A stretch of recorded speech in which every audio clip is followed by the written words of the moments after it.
How is everyone doing? And in today's video, we are doing the laws of magic. So specifically when we talk about the laws of magic, they intertwine directly with the parallel laws of the universe. A lot of these laws are not just for magicians, not just for mages. They apply for people in their everyday lives. They don't even realize that they're using magic and they're using this practice within. So the laws of magic are practical observations accumulated over thousands of years, similar to those in physics or musical harmony that describe the behavior of magic. So let's get into the first law. So guys, just a FYI, none of these are in a particular order because there's no order for this. They're all in cohesion. All these laws are in cohesion and duality, so there's no order because they're all one. So the law of knowledge, the law which is widely used and likely encompasses all others, asserts that understanding leads to control, and the more knowledge about a subject, the easier it is to exert control over it. The more that is known about a subject, the easier it is to exercise control over it. Knowledge is power. Guys, think about all the nuances that come with this, and all the times where if you knew something, you could have got out of a situation.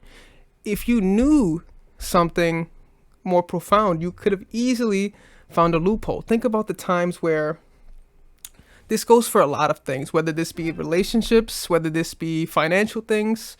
If you had the information prior, you probably wouldn't have made the mistake, right?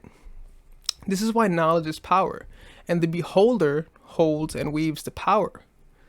This is why people go to institutions to learn more, so they have this information, and now this information can be used to be sold as a means of practice. Like doctors who practice, they have information, therefore they're using their skill, or carpenters, or whatever the skill may be. The knowledge is power.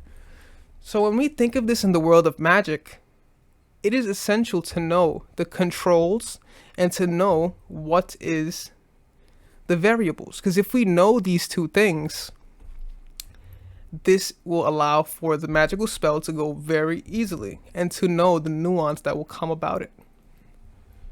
The next law, the law of self-knowledge. The law of self-knowledge is a derivative of the law of knowledge, stating that a mage without self-knowledge lacks control over their magic. This law is why evil mages are rare, as a dedication to evil for evil's sake often stems from a lack of self-awareness. It is crucial to know oneself to avoid harming others and to fully understand the potential consequences of one's actions. Know thyself. So guys, it is always important within magic or in the realm of just reality to understand that you must know what you are doing. Intrinsically, you must know who you are, right? You have to banish any self-fear and really do a self-reflection of who you are. Because evil mages or evil magic, black magic, or dark karma, this is a self-reflection of the user. The user knows that there is potent risks and potent things that will come back to the mage when they do this. So you have to truly be dedicated for evil's sake if you are doing this in a negative context. This is why white magic or light karma is more profound in the mages, because they know the consequences of thy actions and they have a self-reflection of themselves. Because usually when people are doing the evil magic or black magic or alluding to dark karma, they're trying to, maybe it's for the wrong reasons. Malice, revenge, anger, greed. It's for the wrong reasons. And usually after they do the first one and then they receive the karma back for it, it usually never happens again, unless they're purely evil. So knowing yourself is crucial. The law of cause and effect. A simple scientific understanding, if exactly the same actions are done under exactly the same conditions, they will be associated with exactly the same results. Magicians believe in cause and effect, but They recognize that good rituals are not always predictable. A spell involves many variables, making it impossible to control or understand them all. The key to magical success is learning which variables are most important and keeping them constant.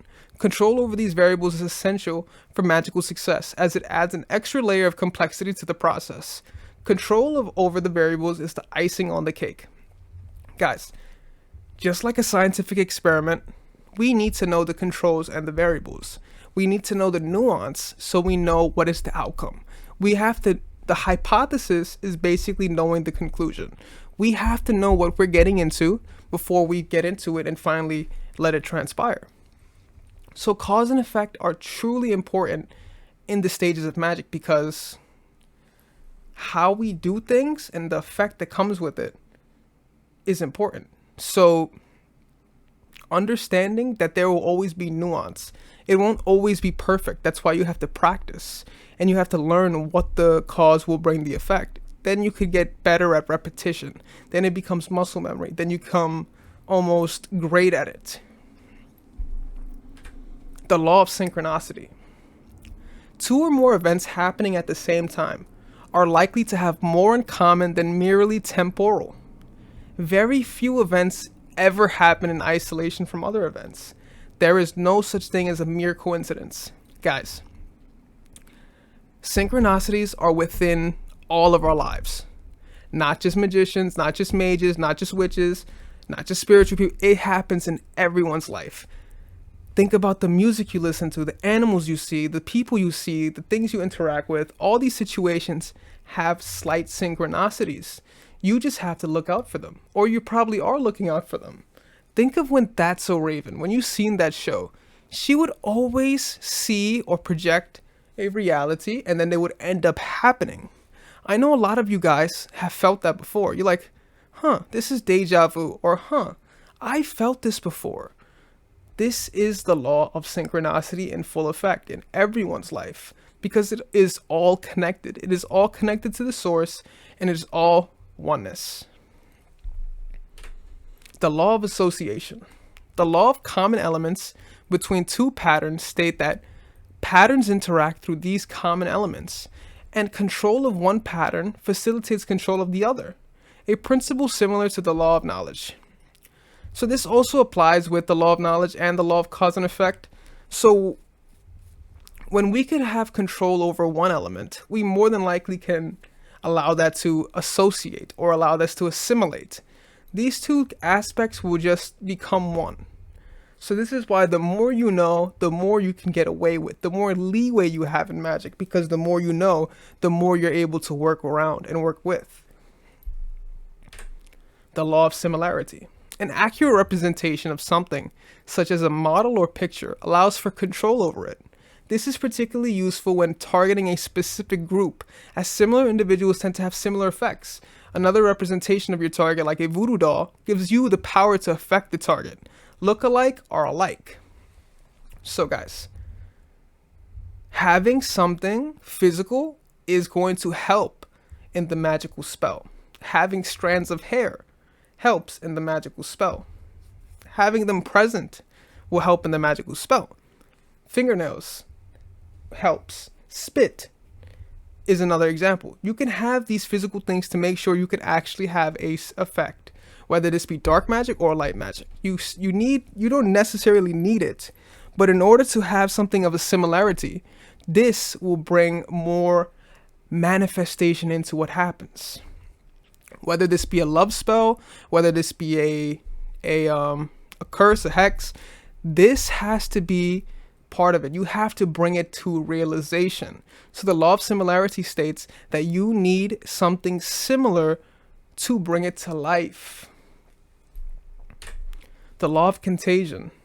Physical contact with others maintains a magical link, which is weak unless intense, prolonged, or repeated. Magical power is contagious, and naturally having a part of someone's body, such as nails, hair, or spit, provides the best contagion link. Okay, guys, just like I just mentioned, this is how you bring it to life. Love spells usually just need a couple pieces of hair. Even a picture of an individual can work. They usually use the picture and either put it into a flame after letting the spell, incantation, or invocation out. This is why it is how you manifest things into the cosmos. It's how you use the astral realm to bring things to life, to bring things into fruition. So things such as physical things can help. So this list here of nails, hair, spit, this is not the only things you could use. You could use any physical objects that are related to them, that have meaning to them, that have fundamental synchronicities with that same person, that you know is something that's a link to them. It could be a dirty pair of their old shoes, but you, in your hippocampus, you've seen them wear it so many times that you're able to know that that's this guy's shoes, or that's this girl's bracelet, and you could use this to your link of magic. The know of names. Knowing the complete and true name of an object, being, or process allows one to have complete control over it. Names serve as a definition, a contagion link, an association, making them associated with the thing. This understanding of the nature of something or someone is achieved through knowing its name. In pre-industrial cultures, people were given secret names and public names. Sharing a secret name was considered an act of trust, as it was considered close to or identical to the person's true name. So guys, it is essential that you're careful with who you give your full name out to, because we never know what they're trying to associate you with.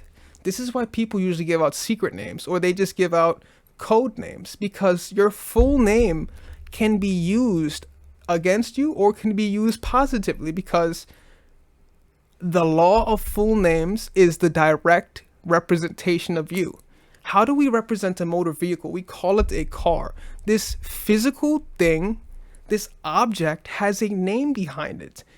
We have names behind us, right? Everything is named and categorized because that is how we represent something through words, through cymatics, and that's how we represent physical matter.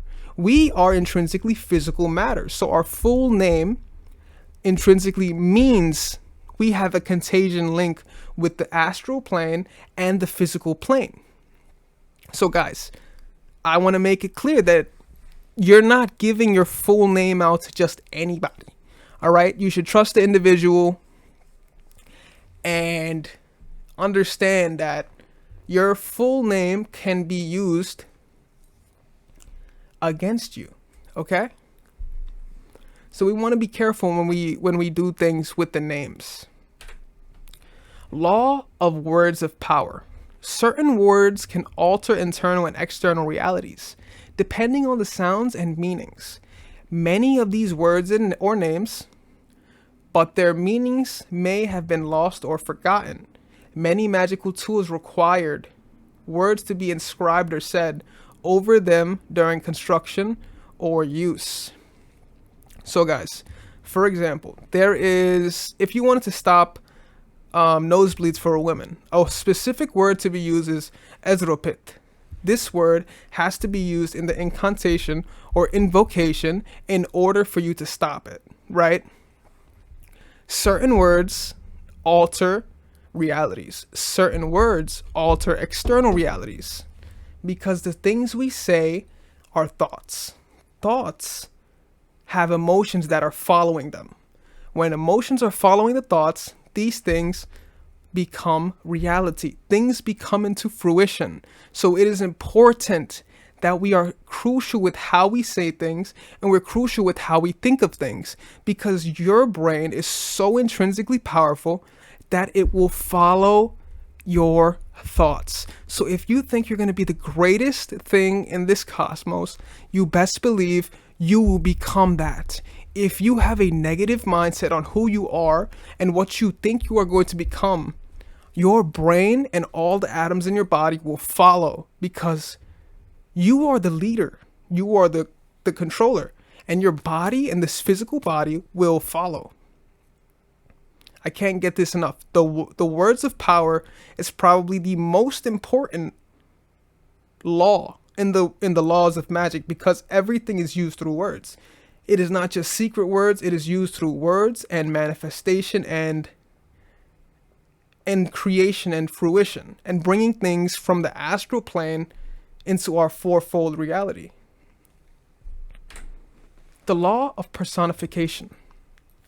Any phenomena can be considered alive and possess a personality, making it an entity or being, whether mages often personify winds and clouds, making it easier to focus their magic on an atmosphere. Personifying objects brings them to life, materialize, which correlates with the law of words of power. So guys, like I said guys, the physical objects have to be personified. Just like we personify ourselves with our names, objects, if you humanize it or personify it, will bring it to fruition. Now, I'm not saying the cupcake here is going to start talking, but material objects will come to life. Okay, guys? It will correlate with what you have in magic. So, like a weather mage, for example, they personify these winds and clouds so they can manipulate the wind, they can manipulate rain, they can manipulate if the sun is going to shine or if the clouds will be abrupt. They have to understand that personification is within every element in human life, regardless of the object or regardless of the being. Personification plays a huge role in how we see and perceive reality. The law of invocation. Internal communication can be established with entities within or outside oneself, who appear to be within oneself during the communication process. So invocations is how we can get to the astral plane. How we speak and what we say is going to touch spirits. It's going to touch the astral plane and whatever is going on in the astral plane. The ether that we are not seeing with our light apparatus. The ether is still real. That's why invocations and how you speak are so important. The law of words is so important, guys. Because you can...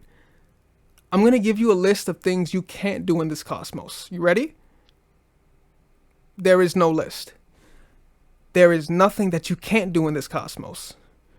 Now here's the list of things you can do in this cosmos. It is infinite. You can do anything in this cosmos. Literally anything you want to do in this cosmos you could do. But it takes thought. It takes your emotion to believe it.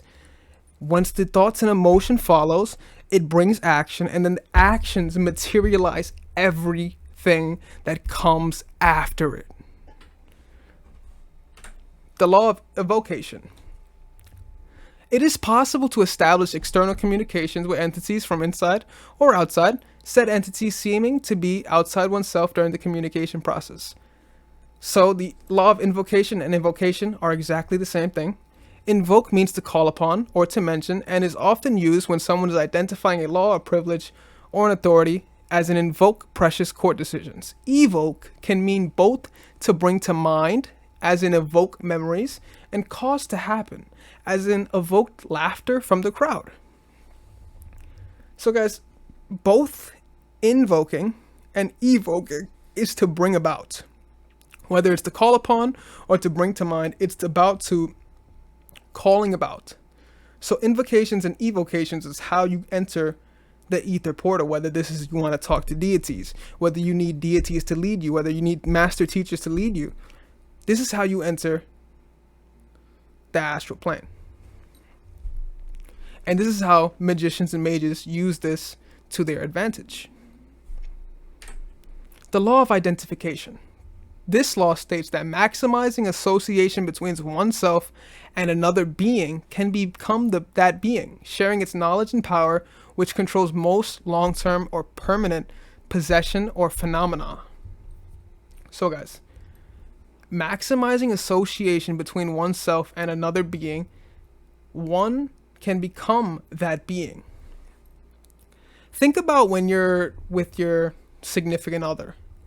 You two are similar now, not just as your facial structures genetically start to look similar. If you see a lot of married couples, they have similar facial expressions, similar facial structures, because the body begins to mold to someone that they are identifying with.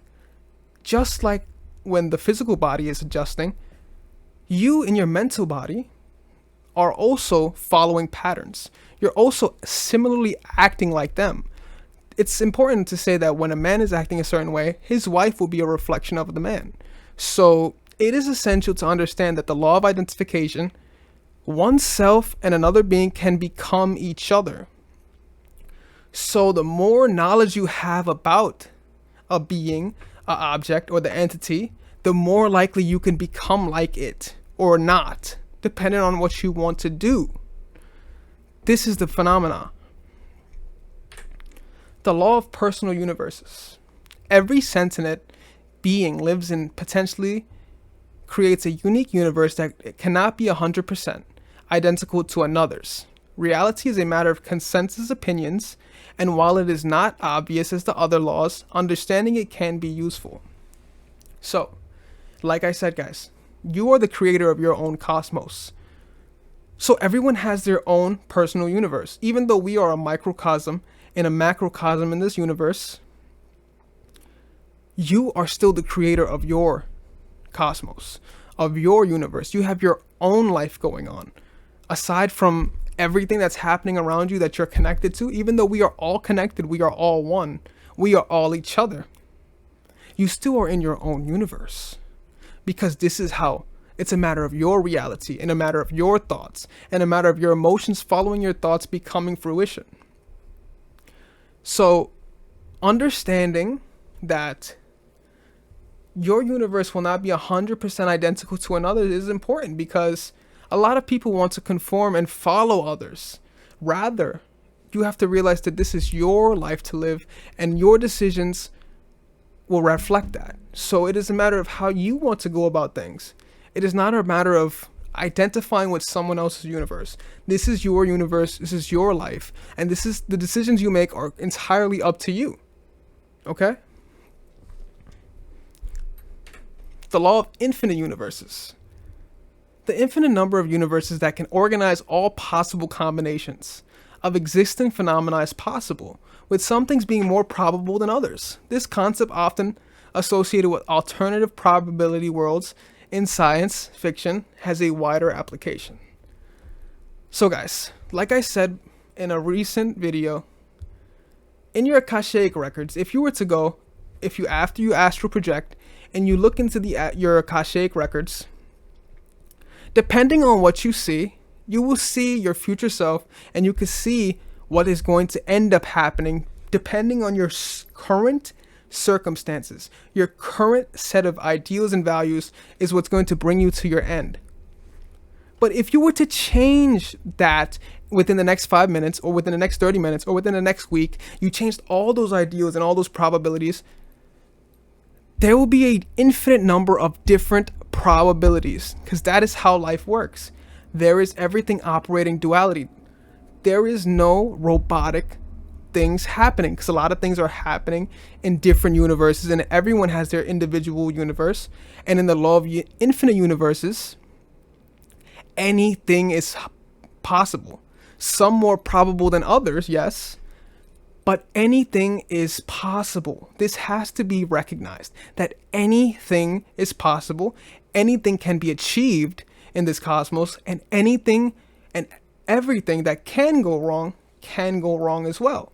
This is Murphy's Law in play. The law of pragmatism.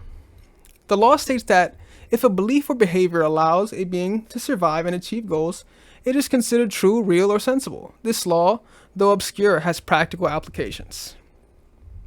So there's some examples here for pragmatism.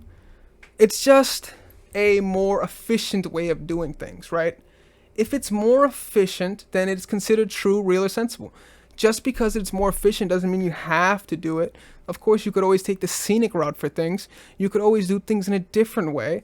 But the law of pragmatism is there because it intertwines with the law of knowledge. If you have the knowledge to do the quicker route, the knowledge to do the more efficient route, you basically know the effect. This is like saying you know the end game. You know the conclusion already. There is no point in doing something different if you know the final result. So that's why the law of pragmatism expresses that if you know how to survive and achieve goals, stick to it. And if it's sensible, stick to it. They don't want to steer you off your path if you already know how to use magic to your advantage. The law of true falsehoods. A concept or act can contradict personal universe truth patterns if it works in specific situations. Paradoxes are likely true, but this law is useful for justifying the use of laws without altering reality. It's essential to consider the context in which the laws are applied. So guys, think of all the white lies that people say, but intrinsically they're true lies. So here's a list of some. I'm fine, right? And it's pretty high up. I'll be there in a minute. See, these are all intrinsically true falsehoods, right?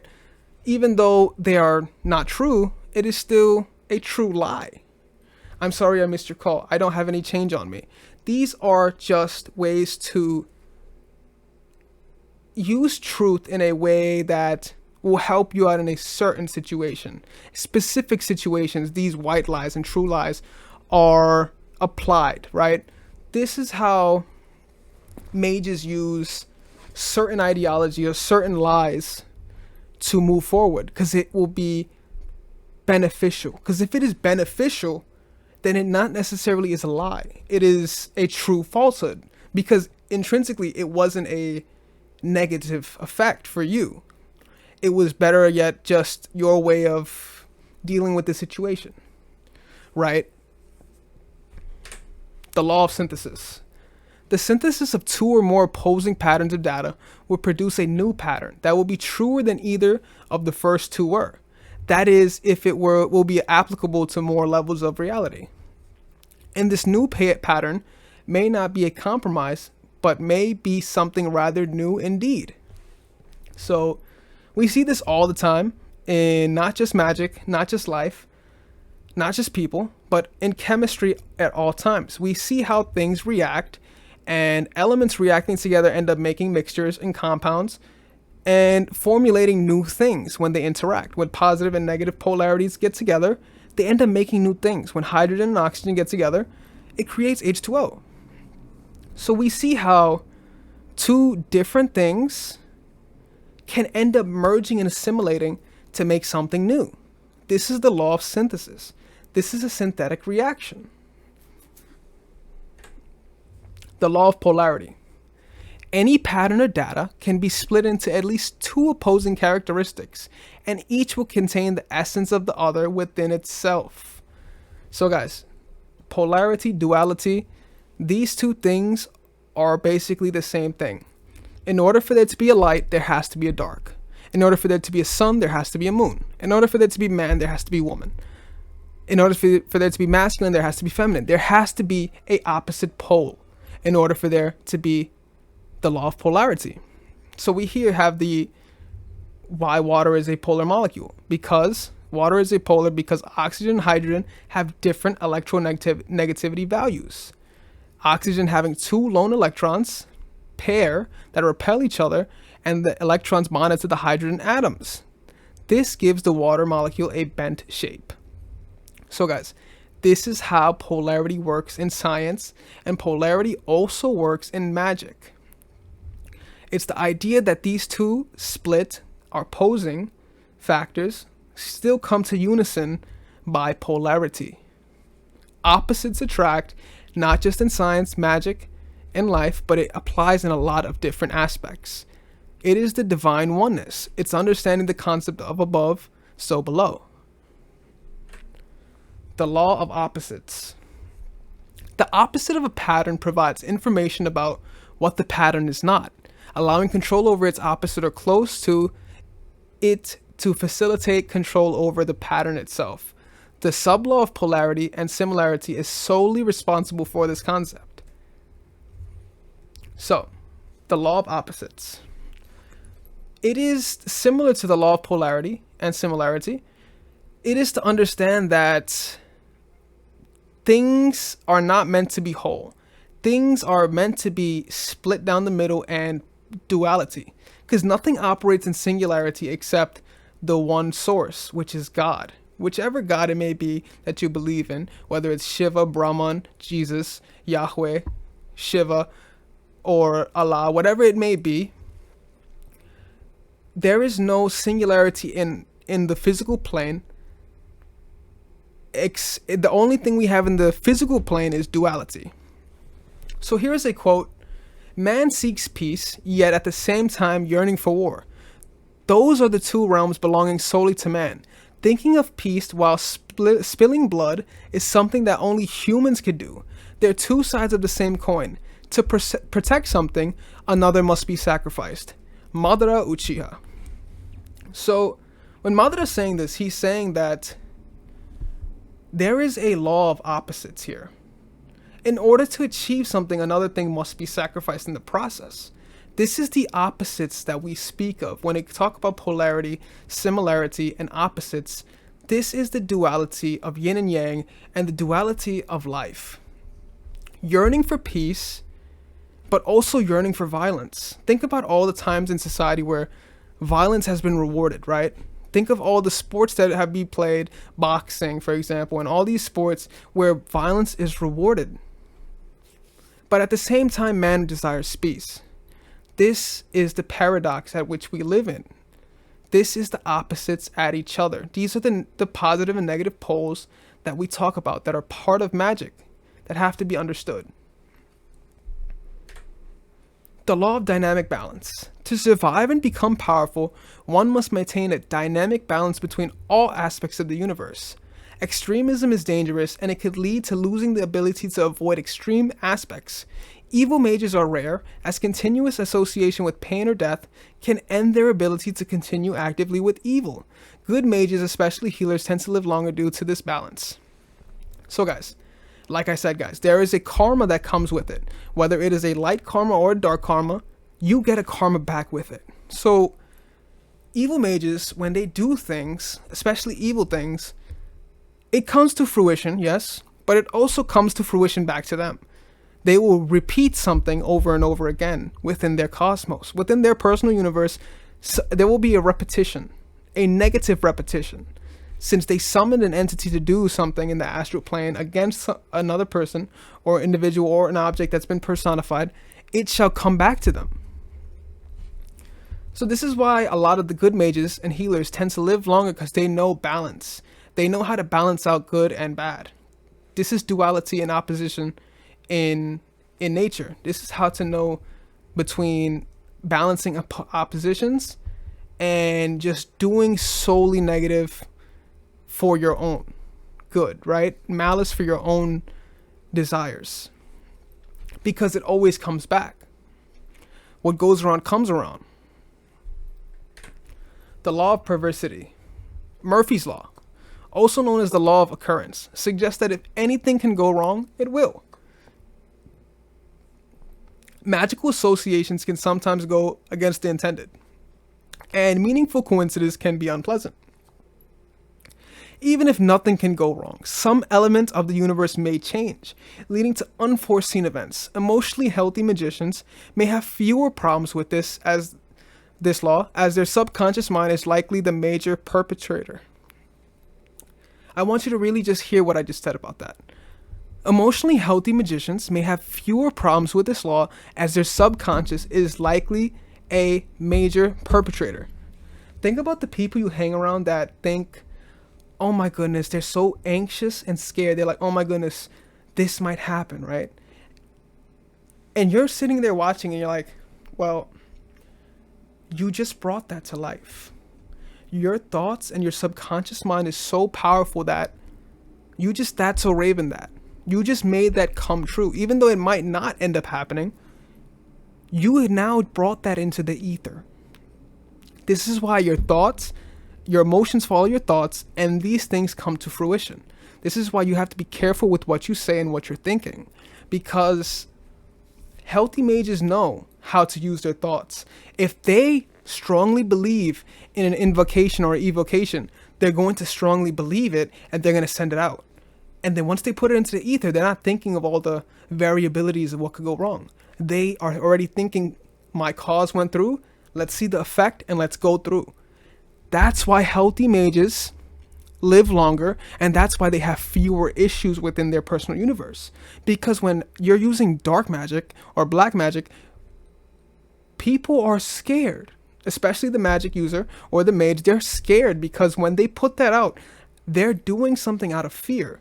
And when they did that in their mind, they're already thinking not only of what's going to happen to the person that they did it to, or the physical object or whatever's personified, they're thinking of what is coming back. Because like I said, guys, what goes around comes around.